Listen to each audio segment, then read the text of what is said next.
Assalamualaikum warahmatullahi wabarakatuh. Saya Desa Kusmastuti, NIM 43040190181. Di sini saya akan menjelaskan resum filsafat manusia.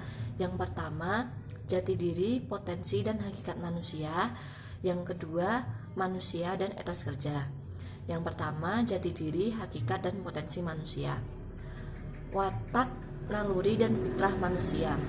Watak adalah struktur batin manusia yang tampak pada kelakuan dan perbuatan yang tertutup dan tepat. Kemudian fitrah. Fitrah adalah merupakan komponen dasar yang bersifat dinamis, responsif terhadap pengaruh lingkungan sekitar, termasuk juga lingkungan pendidikan.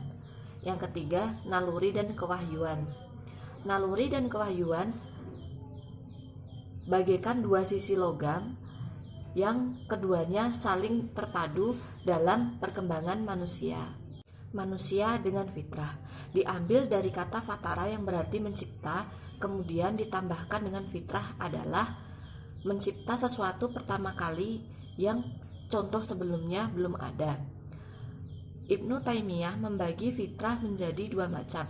Yang pertama, fitrah al-munazah, dan yang kedua, fitrah al-garizah.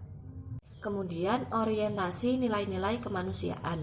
Yang pertama, perkembangan paradigma nilai-nilai kemanusiaan, pemahaman nilai-nilai kemanusiaan yang universal bukanlah sebuah revolusi yang sekali terjadi.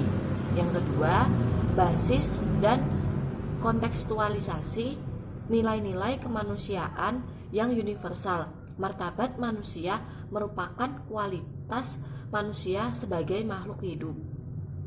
Kemudian, hubungan manusia dengan ketuhanan. Kesempurnaan manusia yang paling dominan dalam menentukan perjalanan hidup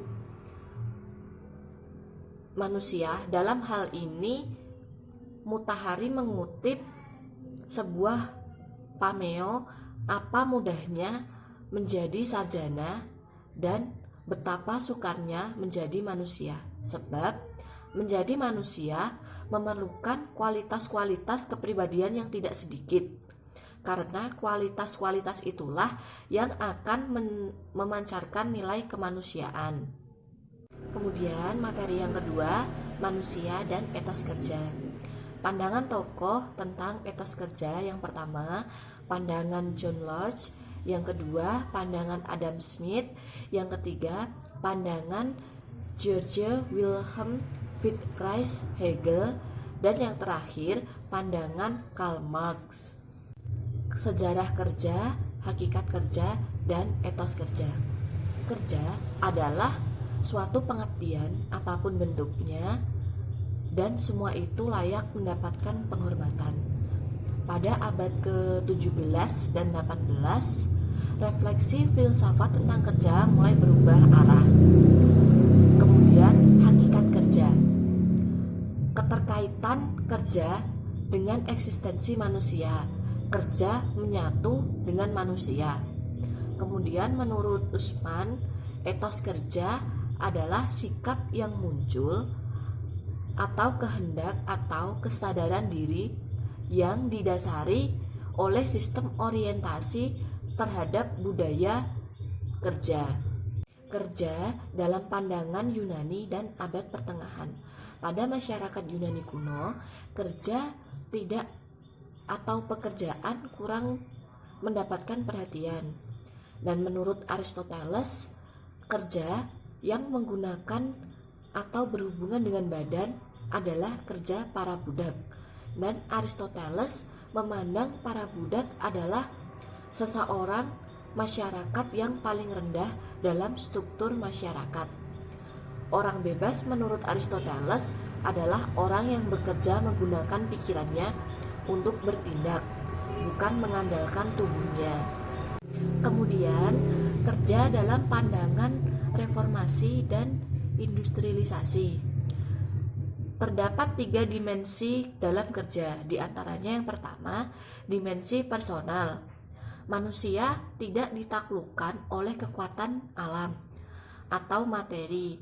tetapi menaklukkan sesuatu dengan semaunya. Jadi, kerja adalah proses subjektivitas setiap individu. Yang kedua, dimensi sosial.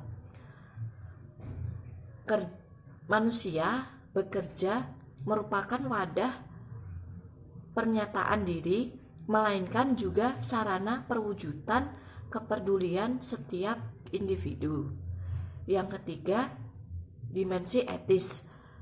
Dimensi etis ini justru menjadi landasan paling vital untuk mewujudkan dimensi personal dan dimensi sosial.